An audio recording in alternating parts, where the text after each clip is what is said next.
Les rayons X sont à la base de plusieurs modalités d'imagerie médicale, notamment la radiographie, la fluoroscopie et le scanner. Nous allons voir dans cette vidéo comment ils sont générés.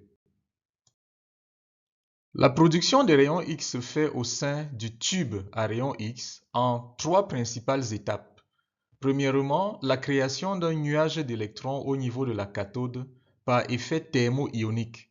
Deuxièmement, l'accélération des électrons sous forme d'un faisceau en direction de l'anode.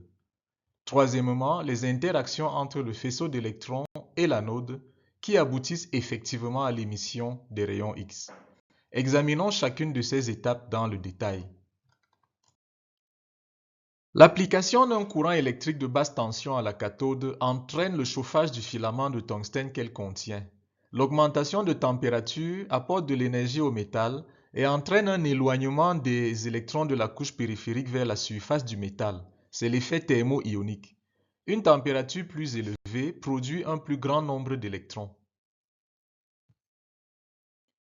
L'apport d'une différence de potentiel élevée entre le filament cathodique et une cible anodique, c'est-à-dire chargée positivement, va entraîner une accélération des électrons vers cette cible. Par la suite, les électrons accélérés entrent en collision avec l'anode et interagissent soit avec les noyaux produisant des rayonnements de freinage, soit avec les électrons des couches profondes produisant des pics de rayonnement caractéristiques. L'émission d'un rayonnement de freinage s'effectue au voisinage des noyaux atomiques où l'électron incident est brutalement décéléré par les forces électrostatiques et change de direction en perdant de l'énergie. Cette perte d'énergie cinétique est partiellement convertie en photons X. L'énergie des photons émis varie selon l'intensité du freinage. Pour ce qui est de la production du rayonnement caractéristique, un électron incident heurte un électron d'une couche interne de l'atome de l'anode et l'éjecte. Cette ionisation crée un vide électronique. Alors, un électron d'une couche plus périphérique vient combler ce vide. La différence d'état d'énergie entre l'électron éjecté et celui qui l'a remplacé est libérée sous forme d'un photon X d'énergie bien défini. C'est le rayonnement caractéristique. En somme, les interactions entre électrons et anodes aboutissent à la production d'une majorité de rayonnements de freinage par interaction électron-noyau et des rayonnements caractéristiques par interaction électron-électron. Les rayonnements de freinage sont beaucoup plus nombreux dans le faisceau de rayons X. L'émission des rayonnements caractéristiques est plus rare à cause de la grande distance qui sépare les électrons orbitaires, rendant la probabilité de choc entre électrons incidents et électrons de l'anode faible. Précisons que tout ce mécanisme aboutit à une émission de 99% de chaleur contre seulement 1% de rayonnement X, d'où la nécessité du refroidissement dans les dispositifs utilisant des tubes à rayons X. À la sortie du tube, l'ensemble des rayons X produits forme un faisceau X de nature polychromatique ou polyénergétique, puisqu'il contient des rayons X d'énergie différentes.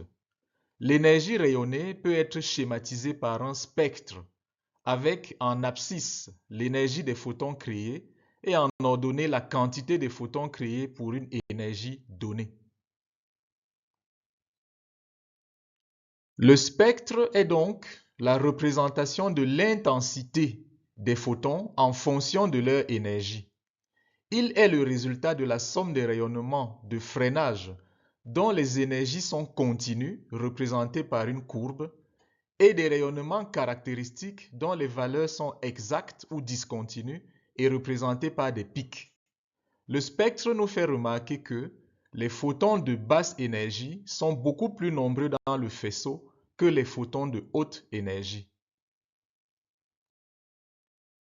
En pratique, il est possible de modifier les caractéristiques du faisceau X. L'augmentation de la DDP entre cathode et anode entraîne une augmentation de l'énergie maximale des photons. Sur ce spectre, on note que l'énergie maximale des photons obtenue avec une différence de potentiel de 140 kV est largement supérieure à celle qu'on obtient avec une différence de potentiel de 80 kV.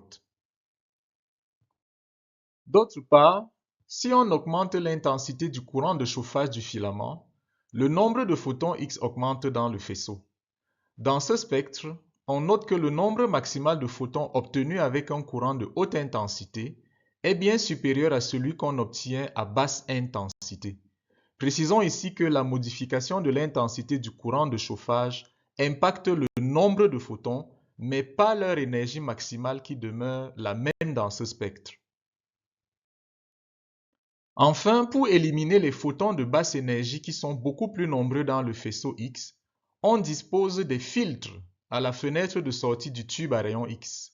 Dans ce spectre, on note comment l'application d'une filtration permet d'éliminer les photons les moins énergétiques. Notons que les photons de basse énergie sont nuisibles parce qu'ils ne participent pas à la formation de l'image radiologique et contribuent à irradier inutilement les patients. Si vous avez aimé cette vidéo, n'oubliez pas de cliquer sur j'aime, de la partager à tous ceux qu'elle peut aider et à vous abonner à notre chaîne YouTube pour recevoir régulièrement de nouveaux contenus.